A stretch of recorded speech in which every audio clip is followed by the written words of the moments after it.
Hello and welcome to Shoot the Hostage with me, Dan, and my partner, Sarah. We're a movie podcast who talks about a different film each week based on a theme. We do swear and we do spoil the featured movie, so only ever listen if you've seen the film or you don't care too much about spoilers. If you're a regular listener, you can just skip forward until you hear the intro music because you've heard all of this before. But if you are new to the show and you do enjoy what you hear, there are a couple of things you can do to help support the show. Firstly, make sure that you're subscribed on your podcast player so you get notified when new shows drop on Mondays. You could rate us 5 stars on Spotify, which couldn't be easier. You just hit the star icon below the show's artwork. Or if you have a spare few minutes, we'd love it if you could submit a review wherever you listen.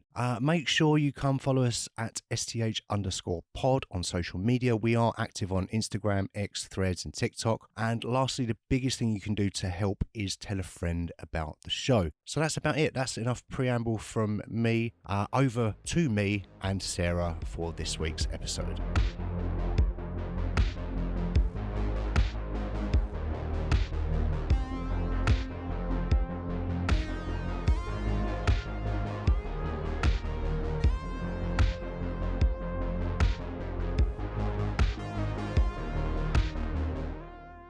So 1984, Ghostbusters, Beverly Hills Cop, George Orwell, Police Academy, Nightmare on Elm Street.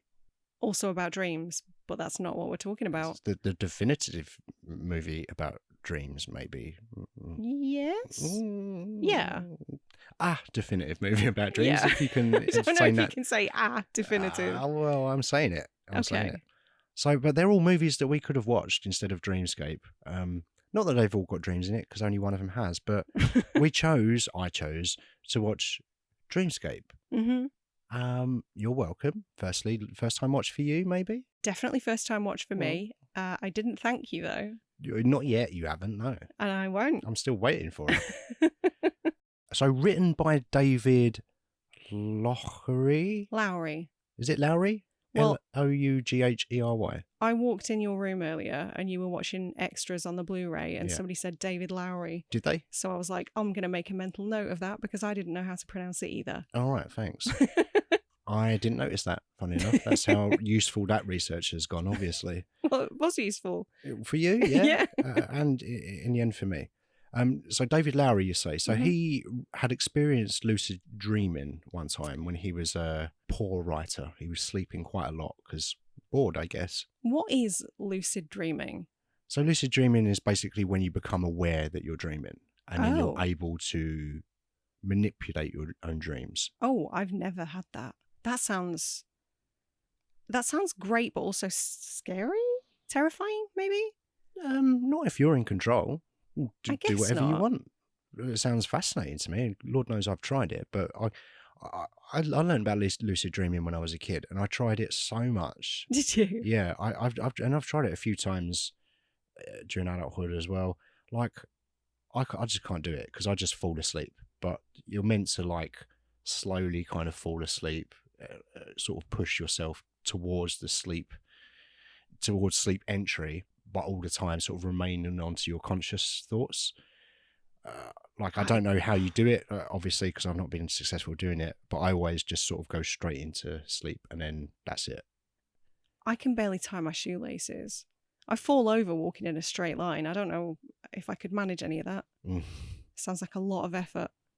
But David Lowry, so he had experienced lucid dream completely by accident. He said that he was sleeping and he'd become aware that it was a dream, very quickly woke up, but it gave him this idea, this like nugget of an idea for a script about dream assassins. And so Dreamscape came about from that. He sold it to Fox, I think, but when they costed it at $12 million, they decided not to go ahead with it because it was too much. They didn't want to spend $12 million on this story. Okay.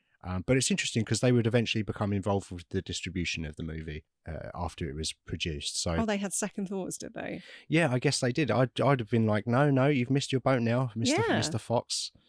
That's it now, not for you. Now, Mr. Disney, isn't it? Oh, everything's Mr. Disney, isn't it? Yeah. Or Mr. Bezos.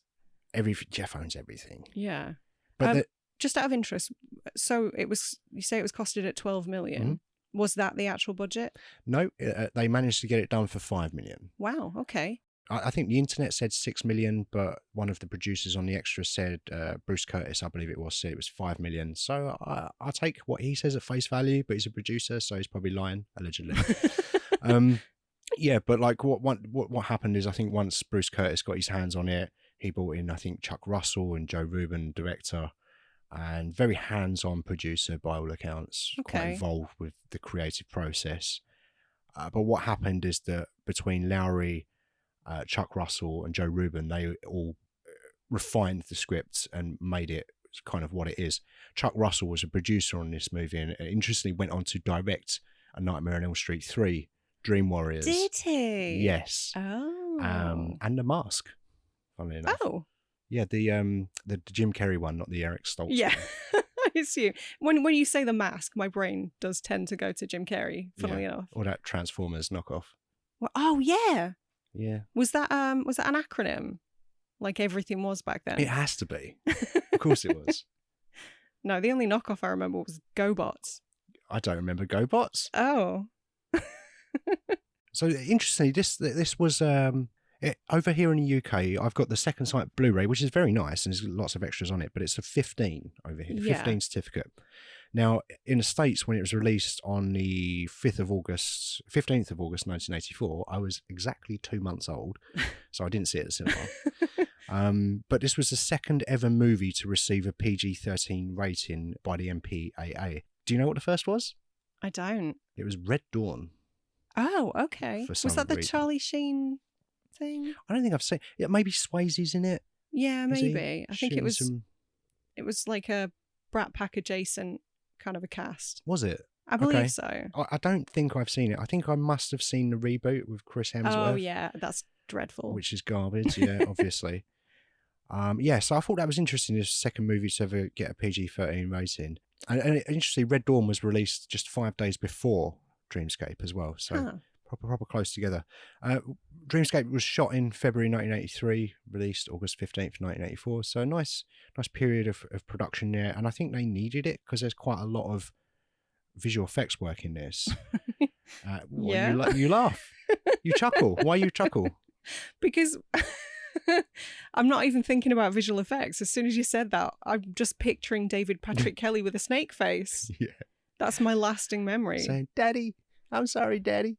Oh, what a deeply odd visual. We'll definitely get to that later. I fucking love David Patrick Kelly. Since we've been doing this for me, David Patrick Kelly, maybe we're jumping ahead of ourselves a little bit, but for me, David Patrick Kelly was always the guy in Commando, and I fucking loved his character. Well, I hated his character, but I loved. Do you know what I mean? I liked his horrible, giant suit. Slimy. Yeah, his big suit. And that was kind of what I knew him from. And since we've been recording this podcast, we've covered The Warriors, and he's magnificent in that. He's so good. Luther. Yeah, just creative choices that he makes in that. And the more I've learned about him as an actor as well, the more respect I've got for him. And he's actually becoming maybe one of my favourite performers, really? Maybe of the 80s. Yeah, and we'll get into maybe some more of that as we go along. Mentioned the budget already. It was $5 million and it grossed $12 million. I believe that's the worldwide box office. So I think that was pretty good back then to double your budget. I think that maybe be considered a bit of a disappointment now. But honestly, I think for this film, that's astonishing. that it doubled its budget. Yeah, I think that's great. Yeah, and I guess Fox were right. You know, if they'd have made this for $12 million, they would have just about broken even, or most likely lost money after marketing and whatnot. So Fox their instinct of not making it for 12 million was probably correct, but making it for 5 was probably also correct. Yeah. I would say that one of my criticisms of this film is maybe it would have been nice if there was some more budget for visual effects. I would love to see a 12 million version of this movie. Yeah, and it's not to say that the VFX were bad. I thought some of it was very, very good actually, and has aged quite nicely, quite well, considering it's about a dream world as well. Yeah, you can get away with a lot. But my one thing is that I want to see more of that. But again, we'll get into that. I guess we'll figure out as we get on what your rating is going to be. But the average rating on Letterboxd is 3.1 and on IMDb it's 6.3. And I was surprised at that. I thought it would be a lot lower. Did you? Yes, I did. And it's maybe a bit revealing on my thoughts on the movie. But it's one of those films that I was aware of. I've been aware of this my whole life, really. When did you first watch this then? I think I watched it when I was really young. So young that I couldn't remember any of it. It was just always there. I always got this confused with that Christopher Walken movie. I think it was called Brainstorm. And then I always get Brainstorm mixed up with Brain Scan. Is that the Frank Langella? Is it Frank Langella in that? Edward Furlong? That's the Edward Furlong one is Brain Scan, yeah, about a computer game, which we will get to one day. Yeah, well, I've never seen it. It's actually quite hard to get hold of. It's really difficult to get hold of. Yeah, I had it taped off of Sky Movies years and years ago on VHS, but I don't have it anymore, unfortunately. That's a crying shame. I know. But this movie is not Brain Scan or Brainstorm. But it was always kind of lived in that area for me of that like 80s. There's a few of those kind of I was always aware of. I think my parents were quite fond of this movie as well. Okay. And that's unusual that my mum and my dad and me by extension of that were all kind of interested in the same thing. For me, I was an action head when I was a kid, still am.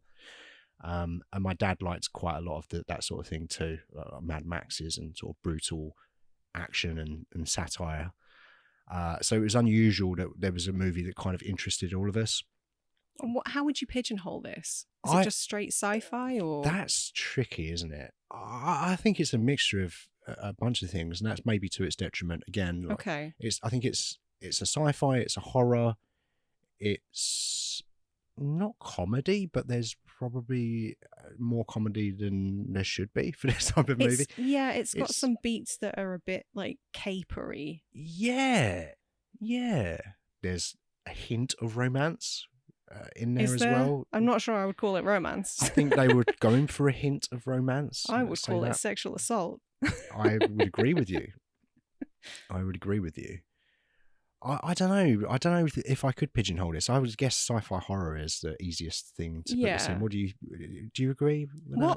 Genuinely, I don't know. It's something I've been thinking about, but that's why I put the question to you, because you're more familiar with it than me. So I thought you might have more of an idea. Yeah. Well, I guess like sci-fi is, like you say, the easy one. Yeah, I think so. I think sci-fi horror is the neatest box to try and fit it in, but it does cross over with a lot of different kind of genres and tones and stuff, and that kind of works to its detriment a little bit for me. I can see why it didn't do gangbusters financially, because it would have probably been quite a hard sell.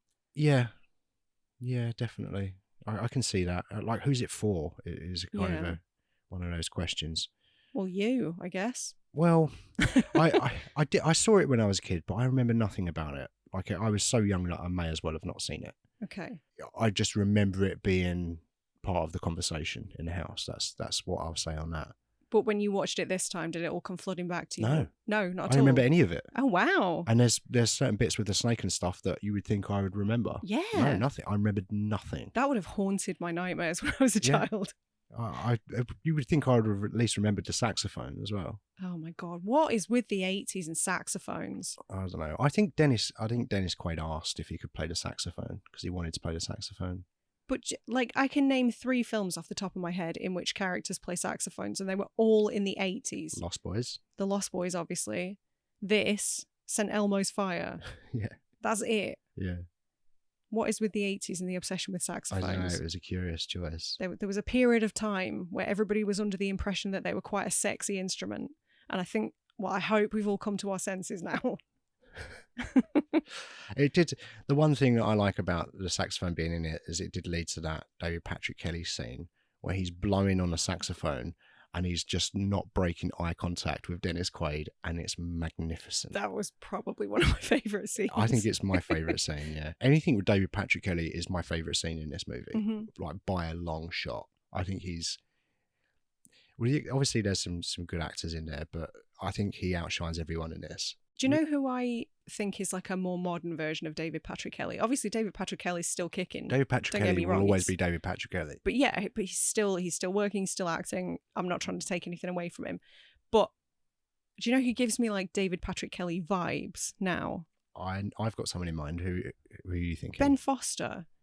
I can see that, actually. I hadn't thought of that, yeah. He's like, they're both very intense in their acting. And they both take roles where they're sort of quite unhinged.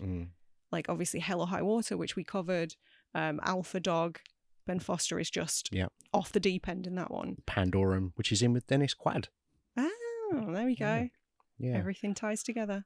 For me, maybe he's not this generation's version, maybe he's the same generation, but Nicolas Cage and David Patrick Kelly, I feel like are similar because You think they've got a similar energy? I don't know about energy. I just feel like the decisions maybe that they make in their when they're exploring character sometimes can feel a little abstract, but it makes total sense in terms of what they're trying to convey, or at least to them, at least that, they've thought about it and they think they'd made these decisions in the interest of character and story. And you might look at it out of context and go, what the fuck are you doing? But it makes sense in the movie. And that's kind of where I'm coming from that Nick Cage connection. But David Patrick Kelly, very serious actor, very, Shakespearean craft, lived in Paris for a bit, and he's very serious about acting, a huge acting nerd. He's more often than not cast as the villain. Well, obviously, we mentioned The Warriors, we mentioned Commando. He's in The Crow. We saw The Crow recently. We watched that recently. John Wick. He's in the first John Wick movie. Is he? Yep. Oh my god, I don't remember him from the first one. But he looks so different now. Like I don't think he does. Do you not? No. Oh my God, because we watched VFW, and as soon as I saw him, I was like, "That's Luther from The Warriors." Yeah. Well, okay. Fair enough. I saw one of these Talking Heads documentaries on a Blu-ray, and he's just like white hair, beard, and it looks amazing. But to me, looks nothing like David Patrick Kelly.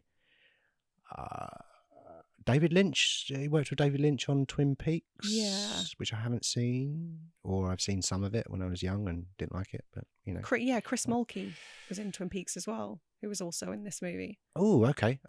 But just a very good cast in general. Obviously, I think this is the first Dennis Quaid movie we've covered, and yeah, I don't love Dennis Quaid, but I think he's very good at a certain thing. It's weird. He was one of those actors who was huge when I was a kid. Yeah. And has sort of disappeared in more recent years. I couldn't tell you what he was in. I saw him in the trailer for Strays, that stupid dog movie that came out last year. Was he in that? Okay. As Dennis Quaid. Oh, okay. Yeah. But outside of that, I couldn't tell you what he'd been in lately, or if he is in fact still acting. Oh, I believe he is. I think he may have done something recently on a promo tour, I seem to remember, for Reagan, and I'm not sure if that's a show or a film, but apparently that's someone that was president once. Ronald Reagan. Ronald Reagan is his Yeah. name? Right, okay. Was he also an actor? This isn't an American history lesson. I joke. Yes, I think he's done that more recently. I'm pretty sure maybe Demi Moore is in it. But the only reason I know that is because he's been on a promo tour, and he did interviews. Naturally, when you're promoting something, you go and do interviews with Jordan Peterson and Piers Morgan, all of the greats, all of the, large minds, big thinkers of society that we've got propping up. They're tackling the woke mind virus and all of that nonsense. Has he been on Joe Rogan yet? I don't think so. No, I don't think so. Yet. It's curious. I mean, he's got his politics, and maybe we won't get into that so much. But I do find it interesting that he is father of Jack Quaid, who might be seemingly one of the most left-leaning actors that are working at the moment. I mean, you only need to watch 10 minutes of The Boys and know where they're coming from with that show, although that was lost on some people apparently. Until recently, yeah. I mean, I don't think it's safe to assume that an actor's political leanings align with the projects that they take on, because they don't always. No, that's true. Could just be money. It could, yeah. I'm sure it's often money. But from what I've seen, yeah, he is very vocally like anti-Trump and pro-equality, all of that good stuff. Yeah. Which is ballsy, given the family he's from. Yeah, and it's interesting because, Quaid was... I watched the interview with Piers Morgan, unfortunately, and it wasn't very... This was recent, you say? Yeah, I think May or something, May time, and if you're listening in the future, May 24, roughly. It's tricky. He says, Trump's my guy, and I'm thinking, okay, well, maybe you've gone down in my estimation a little bit. But then at the same time, you've got to choose somebody, and maybe let's not get into the politics side of things. He seems nice enough. I don't know. There's not any shit about him out anywhere, so maybe let's not throw mud at the guy, but it's interesting. It's interesting. And he was everywhere in the 80s. And it's, like you say, for me, it was Inner Space, Enemy Mine.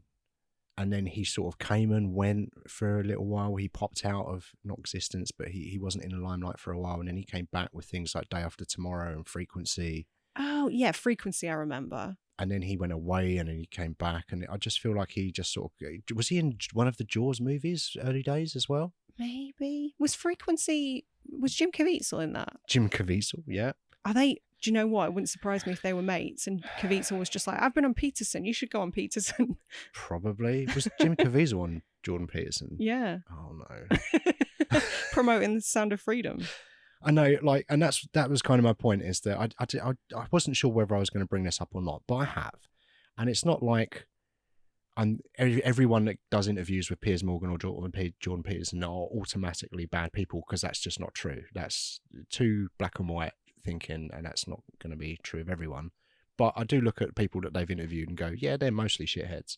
Yeah. So, well, so my lasting memory of Dennis Quaid, outside of anything to do with politics, my dad was super into. He's always been super into music. He was sort of big into like musical biopics. We used to watch the Buddy Holly story quite a lot, the one with Gary Busey. And another one that we had on VHS was Great Balls of Fire, which was the Jerry Lee Lewis movie, with Dennis Quaid playing Jerry Lee Lewis. And I remember enjoying it when I was a kid, but I would have been so young that I didn't understand really what was going on. Okay. And that it wasn't okay that he married his 13-year-old cousin. No. Played by Winona Ryder. Yeah, really, really sketchy. I think that came out in, I want to say, 89. So I probably would have seen it a couple of years after that. Yeah. So we made some interesting choices. But yeah, that's the one I remember him from for some reason, which is a movie that never gets talked about. No. So I imagine it probably wasn't very good. I've not heard of it, I must admit. I think I haven't seen The Right Stuff, but probably a lot of people would remember him from that. Because he's in it, which came out the year before Dreamscape in 83. Yeah, it's sort of, I enjoyed him when I was a kid. I enjoyed him mostly, I think, for Inner Space. Because I love Inner Space. It's my favourite Joe Dante movie. And he's very good at it. Why? You prefer Inner Space to Gremlins? Yeah. I like Gremlins a lot, but I love Inner Space. I even prefer, like, Small Soldiers to Inner Space. The only problem with Small Soldiers, it doesn't have Martin Short in it. If it did, then what? Would it still be Inner Space, or would it be Small Soldiers? It would probably still be Inner Space. Well, there we go. Yeah, Inner Space was my one. Obviously, we haven't even mentioned the big hitters in this film, Max von Sydow situation and Christopher Plummer, two heavy hitters there. Obviously, Max von Sydow, School of Bergman, Seventh Seal, is in the other movie. What's that one when the kid gets turned into a demon? What is it? I know you're just trying to make me say The Exorcist. You know full well what it is. Yeah. That's obviously what I know him from as a horror fan. Yeah, that's the main thing. And this when did The Exorcist come out? 75? Yeah. Ish. Yeah, 70. 72? No, I think you're right with 75. 70-something, 1970-something. But he looks older in that movie than he does in this movie. Somehow, which is yeah. Like a decade later, yeah. It was Father Merrin, wasn't he? Yeah, but he was aged up, to be fair, wasn't he? Yeah. What else has Christopher Plummer been in? Christopher Plummer... Because I know the name. Sound of Music, which I haven't seen. Dragnet, of course, obviously Dragnet. Knives Out more recently. Loads of stuff, but not stuff that I'm necessarily that familiar with. I've just picked out the couple that I haven't seen Sound of Music, but the other two are obviously big fan of those movies. Kate Capshaw as well, who was in Indiana Jones Temple of Doom the year after this. This movie actually led to her being cast in that, meeting Steven Spielberg, then marrying, and then her not having to work for the rest of her life. And neither does Spielberg, actually. I don't know why he bothers anymore. It's worth $5 billion. $5 billion? He's worth $5 billion. That explains The Fabelmans. Explains a lot, really, when you think about it. He's earned a little personal vanity project. Explains Ready Player One. Hey, I like Ready Player One. I'm in the category of people who thought it was all right. I was so bored by it. I know. it was just like, this, you like this, don't you? And this, what about this? What about this? It's like, hang on, let me pause it and count all of the things in the frame first. It was too much. Of course, but all they had to do to reel me in was the Shining bit. Yeah, that's true. And I was sold. They're making a sequel. Guess what it's called? Ready Player 2? Yep. Yeah, of course it is. So really good cast in this, I think. Like, you got as Dennis Quaid kind of just before the height of his powers, maybe, or in that rough area. The height of his powers. David Petty, well, he was a big deal. No, I like that phrasing. It makes him sound like a wizard. David Patrick Kelly, who obviously we mentioned is great, and you've got the two heavy hitters, Max von Sydow and Christopher Plummer. Kate Capshaw is Indiana Jones. Like, you've got all of these people, all of this sort of great cast. Eddie Albert as the president. Mm-hmm. And who was mates with Ronald Reagan, apparently, and would go quite often to go and visit Reagan while they were shooting this movie, because they were just mates and they hung out a bit. Because did you know that Ronald Reagan used to be an actor? He used to do acting before did he? Before he was president. Tell me more. Did some movies. He did some movies. Right. I'll talk to you about it later. Get on Wikipedia and we can go through it. So this movie is about dreaming. This whole season is about dreams. Films about dreams, and this is actually about dreams. A couple of them haven't directly been about dreams, but I've explained why I included them in those episodes. I was going to say, don't drag me into this. No, we've got another one coming up next week, which I'm going to have to try and explain, unfortunately. No. But this one is very much about dreams, and you can't argue with that. Nope. So Dennis Quaid, we are told, is a genius. And a psychic. He's a psychic, but he's so clever. He's got such a large brain that the psychic bit is kind of the least interesting thing about him. He plays the saxophone, for Christ's sake. You think playing the saxophone is more interesting than being psychic? I think it's... no, actually, I don't. I'd prefer to be a psychic than a saxophone player.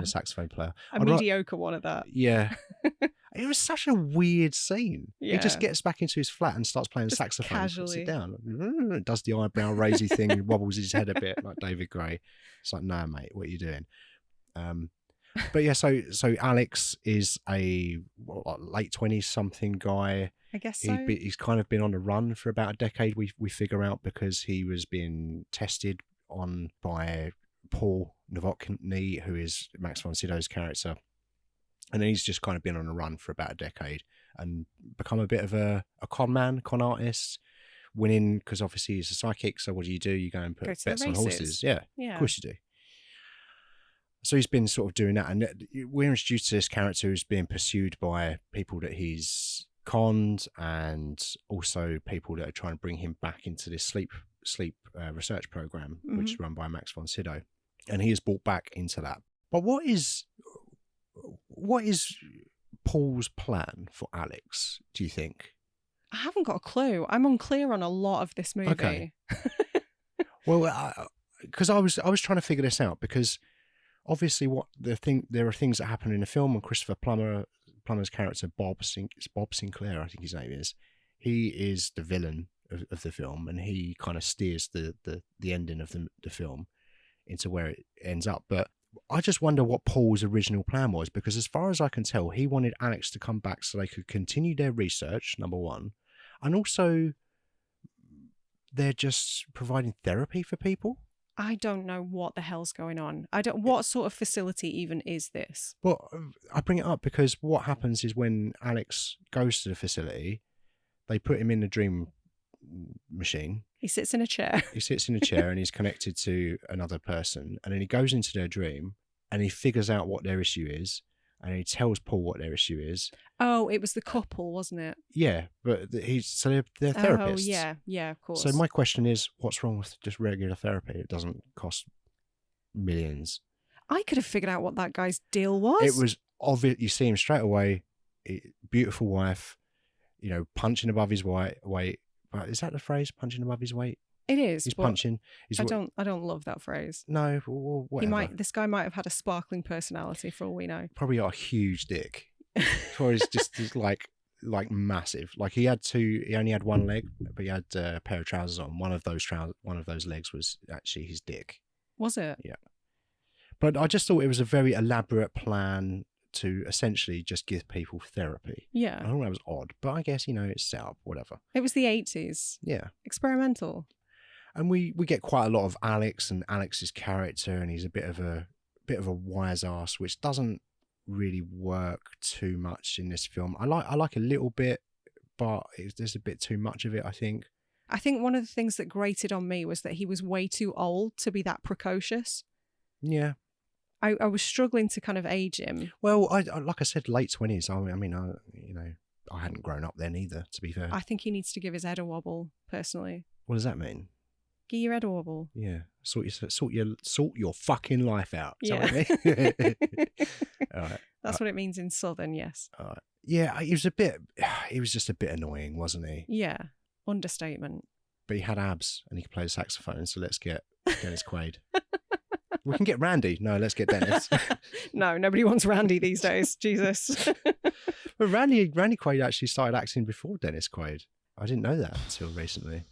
I mean, let's not start talking about Randy Quaid, because I would rather be talking about Randy Quaid. I think he's a fascinating human being, but I think he's deeply troubled. One day we'll probably get to Independence Day, so maybe let's save that conversation for Or National Lampoon's Christmas Vacation. I was thinking that too, but we don't do many comedies. Comedies are just harder to talk about, aren't they? True. Maybe we could do a Police Academy thing where we just cover all of the National Lampoon's Vacation movies. I actually like that idea. Yeah, that's a good idea. Okay. Lock that in. It does mean we have to watch Vegas Vacation as well. Yeah, but it's got your boy in it. Ethan Embry. Yeah. Yeah. He's the new Busty in that movie. I think it's really funny that we're covering this a week after doing Dream Scenario, because I think this movie might have invented the technology that we see in Dream Scenario. I think Nicholas Braun's character watched Dreamscape and then invented the Norio, or whatever it was called. Yeah. Yeah. Okay. That's yeah, I like that connection. I feel like this inspired Inception quite a lot as well. With the kind of... I'm just going to have to nod and smile because, as you know, I haven't seen that all the way through yet. Okay. So, obviously, we've discussed the therapy connection. The second person that he sort of dream links with is that young boy who's having nightmares. Oh, Buddy. Buddy. Yeah. Is Buddy a real name, or is that short for something? I don't know. Is anyone like holding a baby over a font going, I christen this baby Buddy?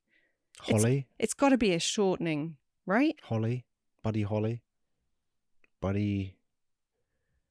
No, that's the only Buddy I can think of. Buddy Duress. He's an actor. Okay. That's... Yeah, I'm done now. Odd name is what I'm saying. But yeah, so he sort of goes into this little kid's dream, which... So he enters, in this day and age might get you put on a register. He enters the little boy. And then what? Dreams. He enters the little boy's dreams. Oh, yep. Sorry. I didn't let you finish. And the boy is dreaming about a giant snake. Yeah. Horrifying. Yep. But I did enjoy the stop motion. Most memorable part of this film, I would say. What, the snake? The snake. Yeah, the snake. David Patrick Kelly. Both. Yeah, definitely. Did they say much about the effects work, including the stop motion stuff in the behind the scenes that you watched? In terms of... Or the commentary? Just how they achieved it. Yeah, what they did is they did some stop motion. Oh my God. I don't know anything about that. They were coming out with these terms like rotoscope and this and that, and I don't know what any of it means. Okay. But yeah, it was...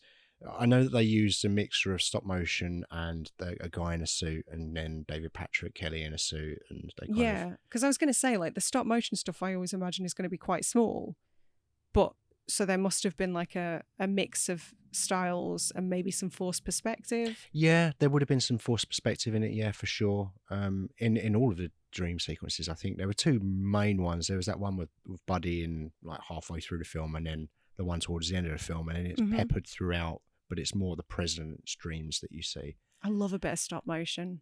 Yeah. The painstaking process is so admirable. Like, just the sheer length of time that stuff takes. Especially when there are shortcuts now. It is such a dying art. But when it's done well, I don't know, it's great. And it always makes me think of like Ray Harryhausen, Jason and the Argonauts, love it. But you mentioned some of the VFX. What else was there? Because you said some of it looked really good still, hadn't really dated it that much. I quite liked a lot of the stuff on the train when they were just sitting there and they're kind of passing through the scenery and it's a nuclear fallout. And they've whacked a red filter on the lens. Yeah. And a lot of that stuff was, or the background was all miniatures, and they kind of filmed it on a track and then put it on a screen, I think, in front of the train, and they built a carriage of a train and they're moving that along a track. And I just thought that looked really good, and not necessarily realistic, but it doesn't need to be. No. In a film that's about dreams, and that's maybe one of my frustrations about this, is that a film about dreams, they could have gone a bit crazier with it. They could have gone maybe a bit more imaginative. I imagine a lot of it was because of the budget. Well, that's exactly why I sort of said at the top of the show I would love to see a 12 million version of this, because agreed. I feel like the ideas were there and they did accomplish some interesting things. I think that the kind of the crooked staircase was pretty cool. Yep.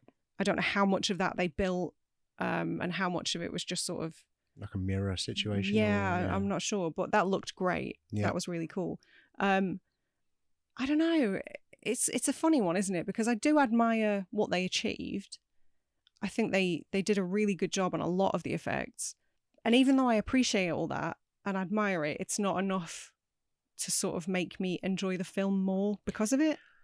For me, I think I really liked that dream stuff. There's not enough of it. Mm-hmm. And I think the first 45 minutes of this movie are a bit of a slog. Do you? Okay. I do. I feel like they could have streamlined it a bit more. I feel like the Jane character was not really necessary. She was very underwritten. She was very underwritten, or certainly the romance angle was not necessary. They maybe could have merged just her character with somebody else, or I don't know. Very underwritten, kind of almost pointless. What do we know about her character? She wears a hat sometimes. I do wonder these days if that kind of a relationship would play out in the same way. Oh, I don't know. I think what do you mean because of the woke mind virus? Stop saying woke mind virus. I hate it. We're going to get the weirdest adverts.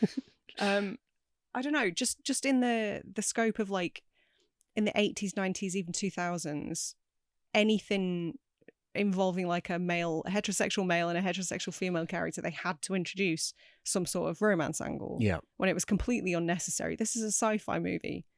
It just felt like they're sort of trying to cover all their bases. Yeah, it kind of feels like a lot of those films, and it happens less now. You're absolutely right. You don't see romance scenes nearly as much as you used to, and I prefer that, to be honest. I don't mind having if it works for the story, have a fucking romance. Yeah, in there. When it's integral to the story. Yeah, brilliant. Exactly, story is everything. But I feel like a lot of these movies, and this one as well, it's like, well, we've got to have a sex scene. Yeah, it's a movie. She could get her tits out. Come on, let's get. And she's like, "No, I'm not getting my tits out." She didn't want to do the film because in the original version there was some nude scenes, and she didn't want to do it. Oh, I heard that they filmed it, but that it was cut. Oh, really? Yeah, with Kate Capshaw. Unspecified, but I did read that there was. So, the MPAA don't necessarily have an issue with nudity. As long as it's tits. And not a cock. Well, what they have an issue with is sexualized nudity. Okay. Yeah.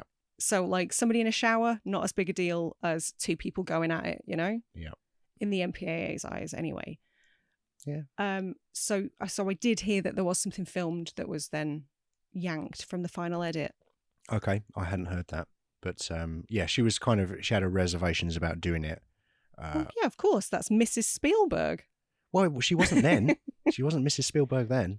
Yeah, maybe Steven saw some of those deleted scenes, eh? Maybe he's like got some popcorn. He's like, "Hey, George, don't be gross. Hey, Georgie, I got a video here. Look, quit it. Here's the boys. The boys are just sitting around. Yeah, no, but probably. Let's be honest. What were we talking about? Kate Capshaw's boobs, I believe. Now, listen, I like Kate Capshaw as much as the next person. I mean, I saw Indiana Jones when I was like 5 years old, for Christ's sake. So she was very, very attractive woman for me when I was growing up. But I was a bit worried when I saw that she was in this movie that she wasn't going to be, I don't know why I thought this, but for some reason I thought that she wasn't going to be very good. And maybe that's because in her character in Temple of Doom, she's very fucking annoying. And I don't love that movie anymore. I watched it as an adult and like, it's not great, is it?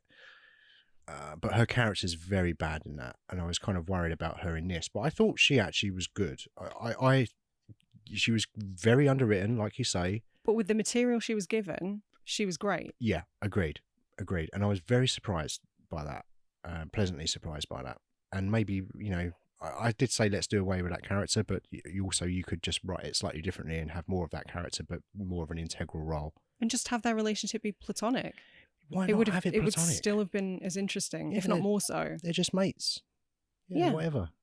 I think as well, there's too little of David Patrick Kelly in this. Agreed. He's not in the first half that much. He kind of pops in with the saxophone thing. Was that his introduction? No, I think we meet him before that. That's his introduction to Alex. Right, okay. That's the first time they meet. But yeah, you've got that scene. Another one of my favourite scenes actually is where after he enters Mrs. Matusik and he kills her. And I hate it when you say enters. What do you mean? I don't understand what you mean. Do you not? No. You're just going to play dumb. He enters Mrs. Matusik and he kills her with his dick. Stop it. You're making it sound so much more horrific. He kills her in a dream because when you die in a dream, you die in real life. And that's the only way they could introduce peril in this film, because otherwise it's about dreams. Well, there's a certain film franchise that has cemented that law. Is there? That when you die in a dream, you die in real life. Is there? Yeah. Oh. You might have heard of it. Maybe I have to watch it one day. But yeah, so it's obviously you know straight away that he's going to be a villain or the villain. And there's that scene after he's killed Mrs. Matusik where he's eating that roll. He's eating a roll. Yeah. I remember it very vividly because there's a bit of tomato in it, and I thought it's disgusting. You're a villain, aren't you? And Dennis Quaid comes and sits down next to him, and he does a little side eye, and he goes like, "Do you mind? I'm trying to process this horrific thing that's just happened to me." But it's very, very good because you can see that he's saying the words of a normal person, but you can just see he's acting like a sociopath. But he's an absolute psycho, and but you can see all of that going on. But not just that he's a sociopath, but he's very clever because he knows what he's supposed to do and what he's supposed to say, but he doesn't think those things really. But in order to get by, he's just telling the other person what he thinks he should be saying. I feel like that's something that David Patrick, I'm going to call him DPK going forward. Let's call him DPK. I feel like that's something that DPK probably cultivated on purpose because he does play the villain so much. And he's quite diminutive in stature. What does that mean? Small. Yes. He's quite a small dude. Which was written into the script. They wanted a small guy, yeah.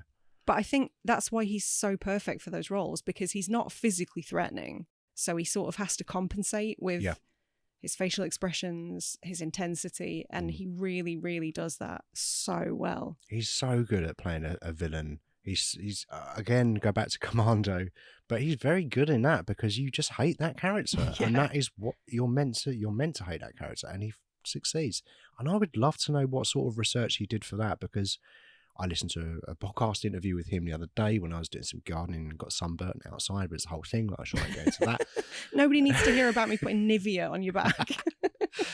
But about an hour long interview, and as I said, he's a very serious acting nerd. He's all about the craft. In between takes, he would do monologues, Shakespeare monologues at Max von Sydow and Christopher Plummer, and they would give him notes and stuff. And he did so much research as well. He's reading sci-fi books. He did some martial arts training because he's got the Nunchucks scene in there, I love the Nunchucks scene. Is great. Brilliant, which we'll get to in a second. But and he went to He actually went to a sleep research facility and did some sleep research, and he said that he thinks there's a paper published somewhere that's like about, you know, the doctors collecting data from him and stuff. He went to a mental health facility. Like, it just so much like, he's a proper professional, like a proper, and you can see it on screen. I really wish he'd had a bigger career, you know. Yeah, me too. But also, like, he did some stuff in the 80s, and then from hearing him talk on the podcast, he's obviously into his craft. He's probably done a lot of Shakespeare. He was very keen on doing a lot of Shakespeare. He played, I think he started off, I don't know if he started off, but at some point he definitely played Tybalt, which I thought was perfect. Okay. Yeah, so I don't know, he's just one of the really great underrated actors, I feel like, of the 70s and 80s, and he did some stuff in the 90s. He came back and worked with Walter Hill again in the 90s with Last Man Standing in 1996 with Bruce Willis. He was the villain in that as well. Oh, okay, yeah. A long time since I've seen that, but it's on my list to rewatch, actually. He's one of my favourite villains, I think. Yeah, agreed. And just the attention to detail and the professionalism, it all comes through on screen. You can see the complexity in his characters. He brings it all. And I respect that. And no matter what you think of the you know, the bottle thing in Warriors, you might think, oh, it's a bit much, but I love it. It is a bit much, but it's fucking scary. Yeah. And we talked about that in our Warriors show. Go and listen to that one. But it's the way that he just keeps on going. Yeah. Just keeps on going. And you're sort of like, it is a bit comical, but I feel like it's nervous laughter. Yeah. It's like, what is this guy going to do? Yeah. He's clearly insane. I don't know what he's going to do next. And I get that same feeling with this character, albeit he knows how to act like a human being, and he does in the real world. But it's interesting because part of his character is that he is essentially a god in the dream world, where he has power and there are no consequences. So it rings true to the character as well. So it's very, very interesting, very complex character. So is he a psychic as well? The character, not DPK? Yeah, I guess he must be, if he can also... So that's a prerequisite. You have to be a psychic to enter people's dreams. You have to be a psychic to enter people's dreams. Also, you need this... the equipment. This hat that you put on that's got wires. The hairdresser's chair. Yeah, that's right. You need that as well. Unless you're Dennis Quaid and you're the chosen one, in which case you don't need that. You can just enter people without that equipment. Is this just another Jesus movie? Yeah. I reckon so. Aren't they all? They all are, aren't they? When Dennis Quaid is inside people's dreams, is Martin Short inside him? Yeah, so Martin Short's inside Dennis Quaid inside people's dreams. Yeah. I like to think so, yeah. I like to think that he's in his bum, his butthole. Oh, really? Yeah, because he entered his bum in a space, didn't he? Martin way you phrase things. He did. He gets injected by that doctor into Martin Short's bottom. What a strange film. Does Dennis Quaid only accept roles where he is inside people? Yeah, it wasn't Frequency. He was inside Jim Caviezel in that movie. Or no, I think he was inside a radio. That's what he was. He was inside a radio. You're right, because that was his son, and that would have been weird. He was inside a radio, but he was dead or something like 30 years ago. I saw that movie at the cinema and never again. I really liked it when I was a kid. I really, really liked it. There's no accounting for taste, is there? No. How did you feel about the like the presidential angle? Because they sort of introduced the president, like a third of the way into the movie? Yeah. And it doesn't become obvious how important that is to the plot until the final third, really. Yeah, they're giving you nuggets throughout it, where the president is having these dreams where people have been burnt, and it's a nuclear angle, so that's interesting. Like, you've got that kind of anti-nuke idea in this, which I do like. I think that's quite a good idea. Yeah, and I do like the idea that's kind of the idea of the movie. The climax of the movie is that definitely represents some of the fears of the times. Definitely represents the fears of the times, yeah. And I like it that you know, that's essentially Plummer's plan, is to stop the president from getting everyone disarmed. You know, disarming the nukes from the US and all of the other countries. No, I like that. Why can't Donald Trump be plagued by terrible dreams? Maybe he is. Maybe he is. Maybe, yeah, I don't know. If Dream Assassins were real, though, then I think he'd be toast at this point. I don't know. I mean, real assassins couldn't get it right, could they? So, well, that's where Dream Assassins come in. This is obviously parody and comedy and satire, and Of I'm not being course. serious at all. Oh, I'm glad that they hand missed. on heart, I don't wish harm on a single human being alive. I don't, but it's fun to speculate.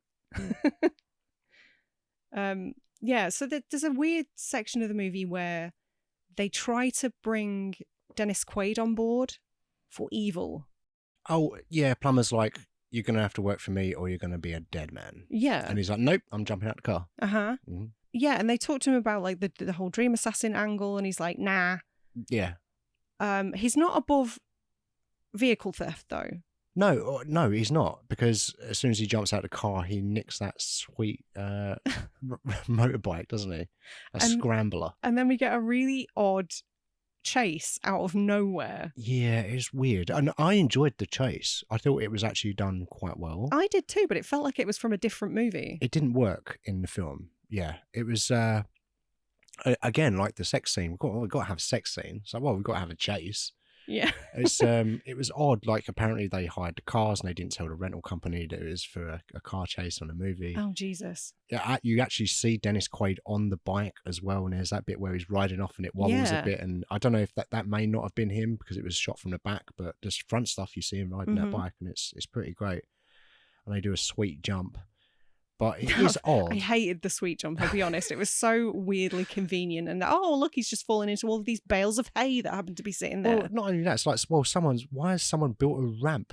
Yeah. Just wide enough for a bike to get over, the railings and then down the stairs. And then that's just where they store the bales of hay. Yeah. That convenient little cushion there. Yeah. Tripe. Yeah.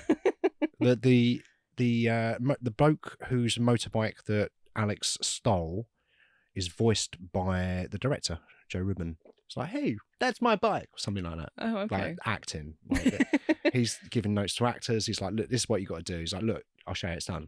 Hey, that's my bike. Acting. Yeah. It's like, see, that's how I did that there. Love it. I don't have to go method like David Patrick Kelly and being character the whole time. I just go, hey, that's my bike. Does he go full method? He's method, yeah. He's a method guy. Oh, does that make me like him less? Oh, no. Method, but by all accounts, like not Jared Leto method, just will stay in character and try to avoid people. Not like a Jim Carrey, Andy Kaufman scenario. No. Just making people's lives miserable. No. But like when he's sitting there and he's having the snake makeup put on him, he's just sitting there quietly because he's, thinking about character. Oh my God. So yeah, I don't think necessarily method in the aggressive and rude way, but I mean, maybe, but the vibe that I got is that no, he's just a bit quiet and withdrawn and, in his own head and has to stay in it to maintain it. But okay. it worked. And as long as no one's, like I always say about method, like everyone has their own ways of doing it. And as long as no one else is being harmed, then you do what you like. I don't give a shit. Even if you're a little bit rude, like it's not the end of the world, is it? Like, it's not ideal. It's not ideal. Like, let's try not to be rude to people. Don't get me wrong. But like, if you ignore, like, if you don't respond to someone, like, oh, who cares? Doesn't matter. I mean, yeah, you say that. Don't hurt people's feelings on purpose. That's what I'm saying. As an autistic person who, if I spot anybody that I know out and about, I immediately avert my eyes and try to just like, no, I can't get embroiled in a stop and chat. It'll be the most awkward thing imaginable. You can't do it. You can't do a stop and chat. And I love the way that you've also adopted stop and chat as a term. Because I believe it's a Larry David original. Is it? Yeah. It's brilliant. Yeah. They're awful. Yeah, they are awful. I was not expecting this human interaction now. I'm not prepared for this. Even with people I love dearly, it always goes horribly wrong and I walk away hating myself because I couldn't human. It takes me a minute to even recognise who they are, because if I'm not expecting to see someone, I need that context, those context clues to kind of recognise people a lot of the time. I think it goes in with that thing where I can't recognise people's faces very well. But anyway. Yeah, maybe DPK is just like us then. We're going to have to talk about it. We're going to have to talk about the sex scene. Yeah, we really should talk about it because it wouldn't fly today, would it? No, God, no. Neither should it. I mean, so, okay, sorry, I interrupted you. What were you going to say about the... Well, it's sexual assault. Like, Dennis Quaid is a dream sex pest. Yeah. Right? Yeah. They address it in the film. Even they know that it's wrong. Like it was written that way because he enters her dream, enters Jane, I believe her character name is, enters her dream. And again, like I said earlier, we know her character because she's wearing a hat in that scene. And she's startled to see him. And then there is a sex scene. And then they wake up and she's like, you shouldn't have done that. That's wrong. That's a wrong thing to do. You didn't have my permission. And I'm thinking, correct? Yeah. And then she kind of immediately forgets about it. Oh, well, we are in the 80s, aren't we? No, not great. Like the act itself wasn't tremendously awful, but the non-consensual entering of her dream was such a violation, man. If somebody could enter dreams and they did that without asking me first, I'd never speak to them again. Yeah. I would immediately file for a restraining order. It's the work of a psychopath, isn't it? To do that is, it's the wrong thing to do, clearly. And she's kind of into it, like, afterwards. So I mean, she clearly wanted it. She was asleep. Yeah, she was asking for it, Dan. She fell asleep. She put herself in that position. Yeah. She had her eyes shut and she wanted to go to sleep. So, what? I'm only a man. I'm only a bloke, and I. Yeah, awful. But the fact that that act is committed by a character that we're supposed to be liking and rooting for, and is the hero of the movie, that's the kind of the issue. Like, if David Patrick Kelly's character had done that, great. Yeah, he's the villain. He's the villain. Now I hate him even more. Yeah. But you can't have a hero do that we're supposed to be rooting for. Odd choice. Or if you do, we need to address it more and he needs to learn from it. I don't know. Like, that's how I feel about it. Yeah, that didn't age particularly well. But again, it wasn't necessary at all. No. That's the thing that's most frustrating in that, is that it wasn't necessary. And also it makes me dislike this main hero character even more than I already did. He was already like a smarmy ass. Like, mate, fucking have a day off with your wisecracks. Oh, he likes a kid. All right, he must be a good guy. I love the fact that the dream version of him was just wearing tight white pants and a billowing shirt. As though that was like the most seductive thing you could conjure at that moment. Ugh. Yeah. No. Even in the 80s. Unacceptable. Do you know who we've not talked about? Oh, who? George Wendt. And that's because he's barely in it.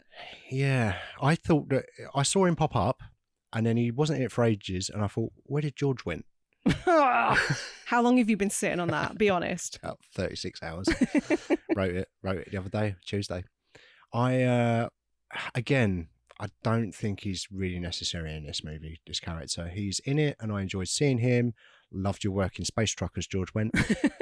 But completely unnecessary. And also, to add to that, we are told early on in the film that Alex is a super genius. Mm-hmm. We rarely see that.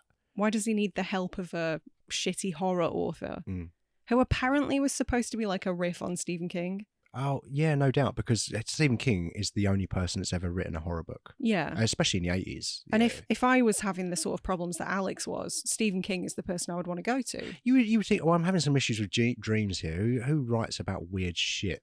It's Stephen King, isn't it? Yeah. But no, they put George Wendt in it, who I think's actually good in a couple of scenes that he has. But he's so wasted. But he's wasted, and he's offed pretty quickly. I wonder if that character had more to do on the page. Maybe just an unnecessary character, because like I was saying, like, Alex is meant to be a genius. Let's have him work this out on his own. And it's not this complicated puzzle that you need to put together. It's like, oh, Christopher Plummer's there in a sharp suit, probably the bad guy. Yeah, come on, he looks pretty sinister. David Patrick Kelly, probably the bad guy.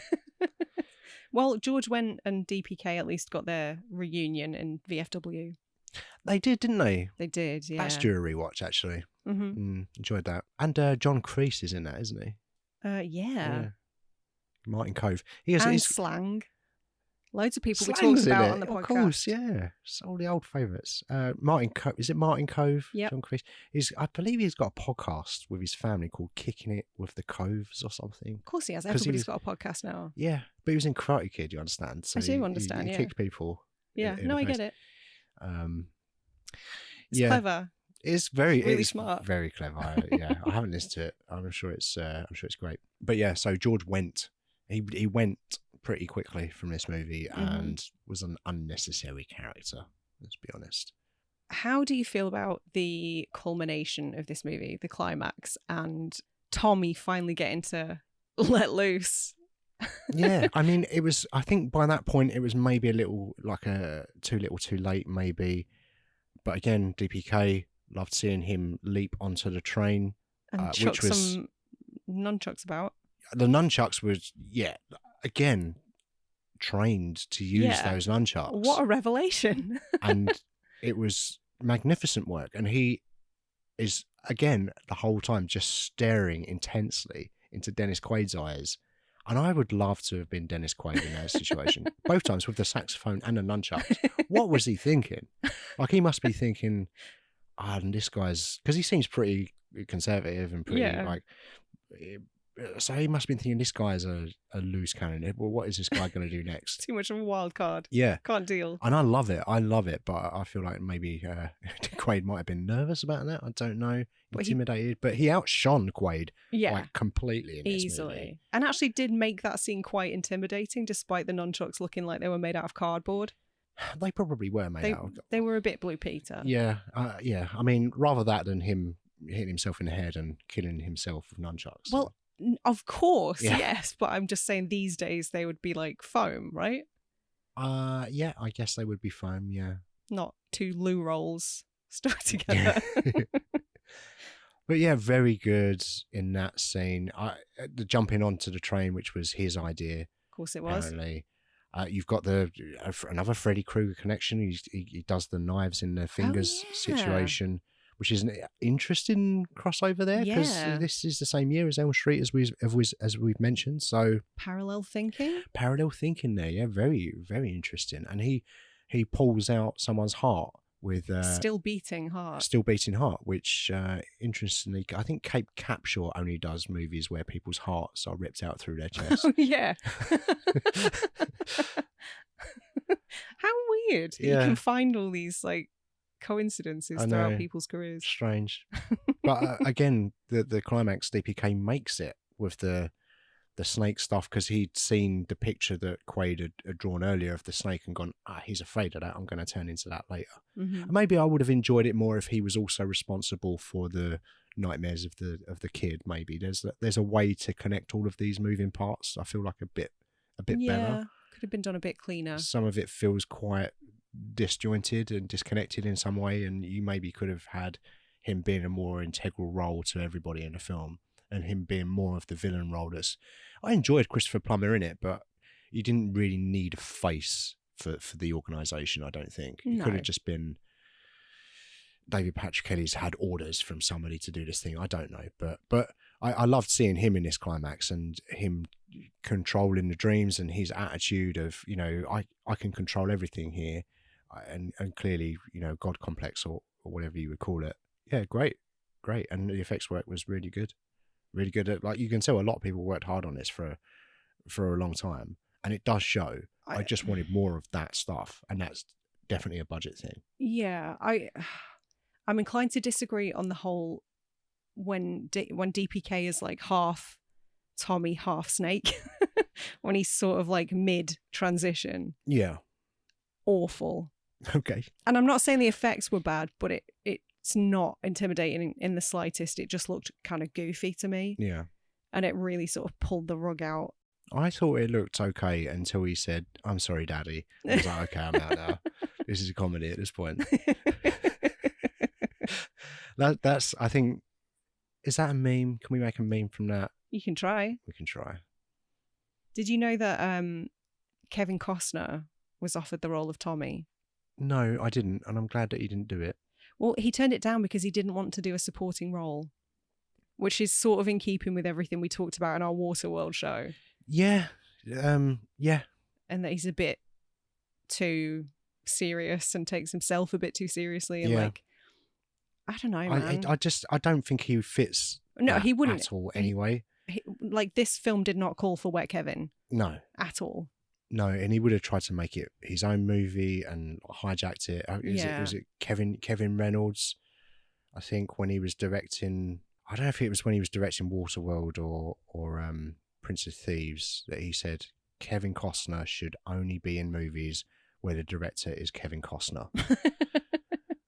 Well, he is now. True. Yeah, exactly. Currently. Oh, the prophecy has come through. That film that nobody went to see. Which one? Horizon. Oh, that's right. Yeah.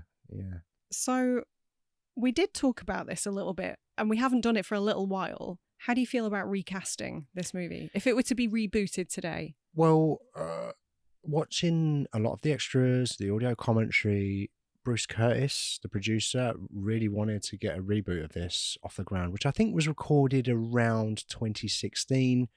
They have not been successful as far as I'm aware. I did look for something, and there are things called Dreamscape on IMDb, but they're probably like YouTube shorts or whatever, because anyone can have an IMDb account at this stage. It is the Wikipedia of movie sites. Yeah, it is. Yeah, you're right. So yeah, they were trying to get a reboot made or a sequel. I'm not sure which way they were going to go. If they did reboot this project, would you go and see it? Would you have any interest in it? Well, we've got the cinema passes, so we see everything. All right. Well, whenever I ask you that question, just assume we don't have the cinema passes. Okay, right. What you're getting at is, did this drum up enough interest for me to continue watching the Dreamscape movies? And the answer would probably be no, unless it looked like really good. Okay. I think I'm kind of in the same boat as you. Yeah. I think some stuff in this movie is great. I think the soundtrack is awful. Yeah, Maurice Jarre, who's Lawrence of Arabia, I believe, wow. like an Oscar-winning composer. Bruce Curtis wanted an opera, like, is it operatic you call it, or symphonic? Operatic, yeah. Like with big, the cellos and stuff. I get you. And the bloke with a stick. Yeah, I know. And he wanted one of those type scores, but Maurice Jarre was like, "I've done you a synth score." Oh, no. And to this day, Jarre says, "I still owe you that operatic score." I did not like the score to this. I thought it was pretty bad. Do you know what it reminded me of? No. I bought you that little Korg Volca for your birthday. Yeah. There've been a couple of occasions where I've just heard a cacophony coming from the office, and I've walked in on you just wildly pressing buttons, not knowing what you're doing. It sounded like that. Yeah, it was way too busy. It was insane. I love a synth score, but it didn't work. There were times, yeah, you're right. There were times where it sounded like there were almost two tracks overlaid. Yeah. It sounded like insanity. Yeah. There was just way too much going on. It reminded me of, for some reason, like circus music. Circus synth, I believe, is a term that I coined while we were watching this movie. Circus synth. Yeah. Which is weird because the terms circus synth sound like something I would be super into. Yeah, it does. It does. But it's not. It's horrible. And you know what? Like on the Blu-ray as well, if it's... as soon as the menu screen comes on any DVDs or Blu-rays, I'm muting it immediately because I don't want to hear that on repeat while we're faffing around trying to sort our snacks or whatever. But like that, this was another level. Like I couldn't get this off quick enough. It was horrible, like offensive to your ears, and didn't work in the movie at all. I don't know that an operatic score would have worked any better though. It needed something quite subtle, I think. Yeah. Like it in this movie, and I think there's a lot that I would change about this movie, but in this version, yeah, probably an operatic score would be a weird way to go as well. Maybe stick with synth, just do it better. Yeah, just do it better. Yeah. What am I doing wrong? Just be better, be good. Yeah. I think you're right. Just something more subtle. Like you don't need much. You just need a few beats. Like one that we always come back to is The Thing. Obviously, just a bump. Like you just need little cues like that. Or Assault on Precinct 13. Super, but it's super basic. Yeah, it is. So memorable. Yeah. Yeah, way too busy. Like way too much going on. But then interestingly, maybe my feelings about the score mirror my feelings about the movie. Like there's just too much going on and it doesn't all gel together to make something that I'm really compelled and interested in. Like all of the parts separately, you think David Patrick Kelly, you think Maurice Jarre, Oscar-winning music guy, Joseph Rubin, who's made other movies. Chuck Russell, Chuck Russell, interestingly, I mentioned earlier, who directed Elm Street 3, which we may or may not talk about at some point. He's got a credit coming up, a reboot of the movie Witchboard. Oh, yeah, I knew that was coming. Yeah, well, he's directing that. Okay. Yeah, I really like the original Witchboard. it's a lot of fun. It's a dumb movie, but I agree. I quite liked it. I had fun with it. I think there's something that as long as you recapture that, but inevitably they're going to do a gritty reboot, aren't they? I hope not. But I feel like there was lots of elements in this film that were good on paper. The actors, Siddow and Plummer and Capshaw and everybody involved with this project, but it didn't quite hit its potential. Mm-hmm. I think in some ways it exceeded. DPK elevated this, I think, to quite a degree. The stop motion, the stop some motion, of the sets. yeah, and the sets and the VFX and the delivery of the actors in general. I thought all the performances were good, if not great. Kate Capshaw was a great female lead. Just I didn't know an awful lot about her. You did, because she was wearing a hat. Of course, yeah. No, hat. Yes, personality, hat. Yeah. Yeah, but it didn't live up to its potential, because on paper this is a really interesting idea. It is, yeah. And it just needed some more money, I think. I think it's quite simple. It needed more money to make more movie. Yeah, as much as I agree, there's a part of me that's sort of saying no, because necessity is the mother of invention. Like maybe the filmmakers just weren't creative enough. Maybe they could have stretched the budget further. Maybe they went a bit too lofty by getting names cast. Yeah. Maybe that's money should have been spent elsewhere. Yeah, that's fair. I don't know. But I agree with most of what you said. I think it's kind of a tonal mess. I really enjoyed some of the creativity of the dream sequence stuff, but again, we just didn't get enough of it. Yeah. And they didn't go far enough. And despite it being like a really weird premise, it hits too many conventional movie beats. Yeah. And actually that's really to its detriment, because it kind of winds up being a bit forgettable, I have to say. I wouldn't say forgettable. I would say, and the reason for that is David Patrick Kelly. Well, yeah, besides him, I don't think I would ever think about this movie again. Yeah, that's fair. Aside from him, yeah. Which sounds really harsh, but yeah, it didn't do it for me. I've got to be honest. Okay. They can't all. No, that's true. And on that note, does anyone want to buy a second sight copy of Dreamscape? Not me. But you mentioned earlier about Reboot. You brought up Reboot, and we spoke about that a little bit. And we mentioned it yesterday. I said to you, "What should we do? If we were going to reboot it, let's do our version of that." So who would we put into a reboot of this? We haven't done that for a while. We haven't done it for a while. I can't remember the last time that we did it. Ex Machina, I think, actually was like... Is it Ex Machina? I don't remember doing it for Ex Machina. That seems weird that we would do that for Ex Machina. No, we ranked Alex Garland's movies in Ex Machina. That's why that episode was an hour and a half. Yeah, I can't remember the last time we did it, but we're going to do a reboot of our what we think what actors should be. Why can't I talk? Reboot. Right, who you got in for Alex? So I'm going to go for the really, really obvious choice of Jack Quaid. Oh, we mentioned him earlier. We did. I quite like Jack Quaid. I haven't seen him in a ton of stuff. Scream. He's in Auntie Donna. Is he? Yeah. Yeah. He's in one of their sketches. Okay. Oh, yeah, because they had Anthony Starr on as well. Yep. So, yeah. Well, they got Anthony Starr because of Jack Quaid. Oh, okay. He's like, I know this guy. Fair enough. Plays Homelander. Yeah.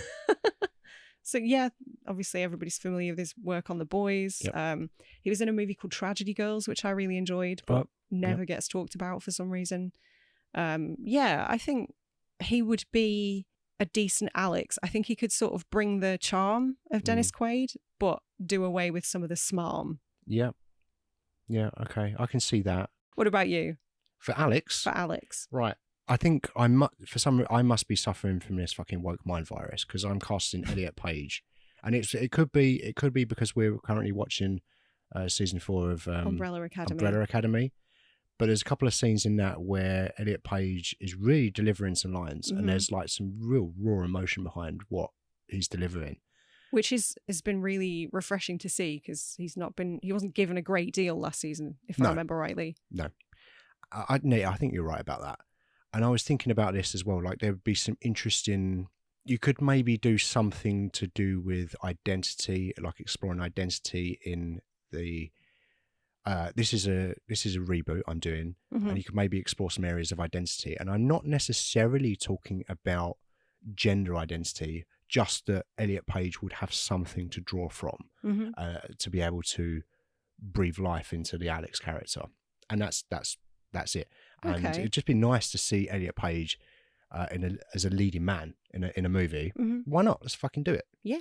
Yeah, I'm all for that. Elliot Page as Alex. Originally, I had Glenn Powell. Oh God, I'm so over Glenn Powell.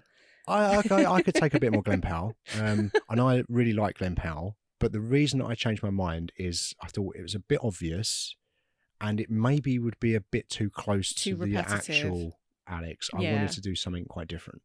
Yeah, like he's very good at what he does, but he's maybe this generation's Dennis Quaid. I don't know. But, maybe it's that kind of, he's a pretty boy, a bit smarmy, a bit wisecracky. All right, well that's subjective. But yeah, I wanted to do something a bit different, which is why I went with Elliot Page. I like it. Okay, who you got for Tommy? Tommy, I went in a different direction. I went a little bit younger and a little bit less well known, and it's sort of a kind of out there suggestion, but Sophie Thatcher. Who's that? She plays the young version of Juliette Lewis in Yellow Jackets. A chick? A lady. A chick? As in a man's role? That was a man's role, and you're taking our roles away from us? Yeah. You're suffering from the woke mind virus. All right, Andrew Tate, pipe down. Top G. In the same way that I talked about DPK being kind of an unassuming villain, like he's quite a small guy. He's certainly not jacked or anything, is he? I wonder how that would play with quite a petite girl, young woman. Yeah, I can see that. I think that could be really interesting because it isn't about physical heft. It is far more about intellectual intimidation. Yep. So I'd be quite keen to see a bit of a different take. Okay. Well, I'd love to say that's a good choice, but I don't know who that person is. So I'm going to trust your judgment, and our listener will know who that person is. Okay, so for I struggled with the Tommy character, and I again just played it a bit safe. Like, who's playing villains these days? Originally, I thought Nick Cage, but maybe a bit old for that role. If you're going to have, a hero and a villain at similar ages, maybe let's cast Bill Skarsgård instead, because he's very good at being a. He's a great actor. He's one of the great actors working at the moment. I feel like, obviously with It, he's the villain in John Wick, and he's maybe a bit wasted in that, but he wears his suit very well in that, and maybe he can wear a suit in this as well. Okay, yeah, I like that. Interesting. So for Paul Novotny. Yep, that Paul. one. It's Paul. Willem Dafoe. Oh, Willem Dafoe? Yeah. Okay. Interesting. I feel like Willem Dafoe could have played the Tommy character if this was made 20 years ago. Yeah. That would have been interesting. But yeah, okay. So Willem Dafoe as Paul. Okay. Yeah. I was pretty set on that one. Okay. Why Willem Dafoe?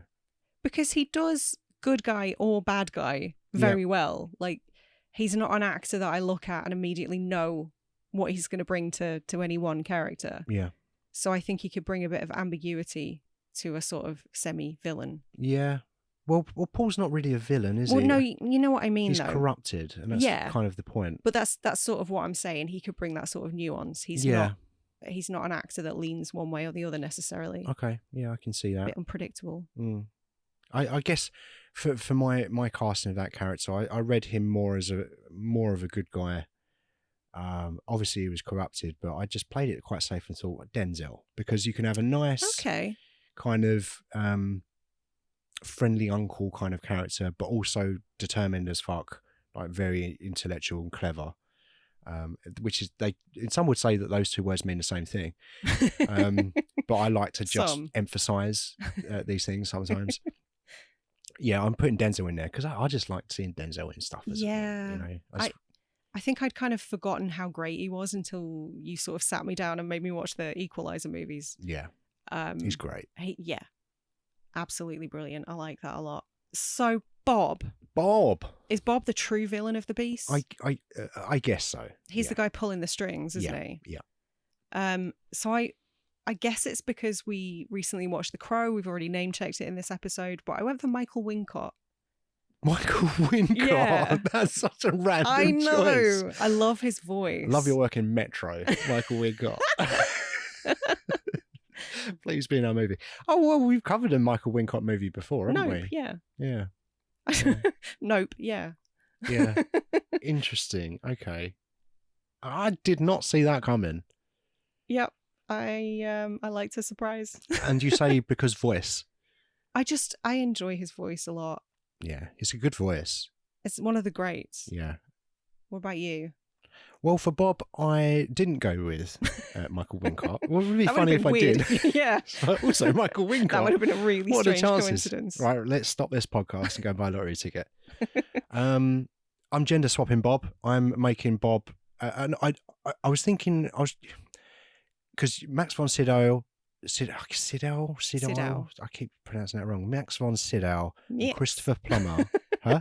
You pronounced Max weird then as well. Did I? Mix. Fuck's sake. Sydow and Plummer, similar age, old white guys. Yep. And I thought, I don't want to cast two old white guys. I want to make this a bit more diverse because I'm suffering from the woke mind virus. That you keep mentioning, yeah. And it occurred to me, they don't need to be the same age. It's not like they were mates and they went to college together or whatever and they knew each other. It doesn't matter. Mm-hmm. So I did a gender swap and I aged them right down and I've gone for Aubrey Plaza as Bob Sinclair. Okay. Because... All right. Because... pretty fucking cold sometimes. Can be cold, sarcastic, I guess just so. Kind of a brutally honest character. And I feel like she could be a very unapologetic villain. Do you? Yeah, I would like to see that. Okay, that's definitely not something I could have predicted. But all right. Well, I feel like she's got that kind of, as I say, unapologetic nature, or she can portray that very well. Ruthless, but also intellectual and clever. Manipulative, the sort of villain who doesn't get their hands dirty. Yeah. Okay. But no apologies, makes no apologies for who she is. Just that's who I am. I can hide it if I need to because, I need to be undercover or whatever and people need to think that I'm their friend. But yeah, I don't know. I thought of Aubrey Plaza and I don't think I had anyone else in mind for that role. But sometimes somebody just pops up in your head and you can't get past it. They pop into your head for a reason. Yeah. It's like she popped into my head and I thought, actually, yeah, that works. Fuck it. Go with it. Yeah. And she played a criminal that time. So what was that movie called? Her name was criminal. Emily. That's. What about the president? Oh, have you not cast Jane? I did. But I went with the order that you text me. Oh, okay. So this is your fault. Maybe I messed around with my notes. Okay, all right, I'll do Jane first. So for Jane, I went for Olivia Cooke. Who's that? She was in, we've already talked about it, she was in Ready Player One. Okay. She was in Bates Motel, House of the Dragon, what else? Sound of Metal. She was Lou in Sound of Metal. Right, yep. Brilliant performance in that. She's excellent. Yeah. But I would insist on her keeping her real accent. Which is Northern. She's from Oldham. Northern UK. So she's a Lancashire lass like me. Yeah. I love her voice. I love her accent. She's great. The thing is about movies that everyone tries to put on an American accent, but the thing is that people travel. Yeah. it's people no, you can't make them British because people never believe it. People won't believe that they got on a plane. Yeah. What are you talking about? It doesn't matter. No one cares. Exactly. So stupid. Okay. Yeah. No, that's good. That works. But she can be very. She's been in a lot of roles where she's been quite timid. Yeah. But I think she's got it in her to be really bolshy. And if we're keeping that character as well, let's beef up that role a bit more. Let's make her more integral to the plot. More than just Hat. yeah, and if the romance works in the new story that we're telling, we'll keep it. We'll definitely take out the dream assault. Yeah. But if it doesn't work in a story, then let's mack it off. Yeah. Yeah, cool. What about you? So for Jane, interestingly, someone that was in Nope, Keke Palmer. I had Keke Palmer for Jane, and for no other reason than just I really enjoyed watching her in Nope. I want to see more Keke Palmer and stuff. Yeah. And that was it. I've seen a couple of interviews with her. She's very charming in real life as well. Yeah, I think I love her. Yeah. So yeah, I want to see Keke Palmer do more stuff, and yeah, I'd like to see a reboot of Dreamscape. Okay, interesting.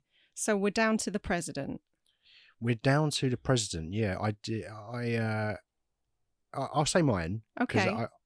I didn't think too long and hard about it. Again, someone popped in my head, and I was like, "Yep, that's the guy." Yeah. Mahershala Ali.